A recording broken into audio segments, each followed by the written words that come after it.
நம்ம ஆரம்ப காலத்தில் நம்ம எல்லாரும் செய்கிற தப்பை நம்மளும் செய்வோம். ஸோ வாங்குவோம். இப்போ மார்க்கெட்லாம் இப்போ ஒரு 2007, 6, 7ல அந்த மார்க்கெட் விழுந்துச்சு இல்லையா? அப்போ என்ன பண்ணுவோம், லாபமாக இருக்குது அப்படின்னு சொல்லிட்டு லாபமாக இருக்கிற ஷேரை விற்போம். இல்லை விற்றுட்டு இன்னொரு ஷேரை போய் வாங்குவோம். அது இன்னும் கொஞ்சம் கீழே விழுகும். விழுகிறது விழுந்துக்கிட்டே இருக்கும், ஏறுறது ஏறிக்கிட்டே இருக்கும். ஆல் தோஸ் திங்ஸ் சின்ன சின்ன மிஸ்டேக் ஏர்லி ஸ்டேஜில் வந்து அது மாதிரி மிஸ்டேக்ஸு யூனோ அந்த நம்மளுடைய இதை வந்து ஒரு ஆர்வத்தை தடுக்க முடியாது. அல்லது இப்போ நம்ம ஆர்வப்பட்டு ஆர்வக்கோளாறில் கொண்டு இன்வெஸ்ட்மெண்ட் பண்ணிடுவோம், அதை சடான்னு எடுக்கிற மாதிரி இருக்கும். நம்ம இப்போ இன்வெஸ்ட்மெண்ட் பண்ணுறதுக்கு நிறைய ஆசை இருக்கும், பணம் கையில் போதுமான அளவு இருக்காது.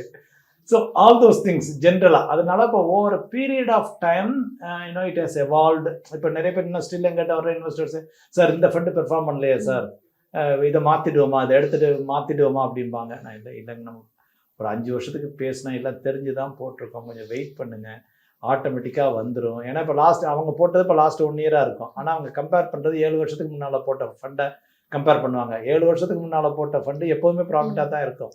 இப்போ போட்டது தான் இப்போ உடனே 5% மைனஸ் 10% மைனஸ்னு காமிக்கும்.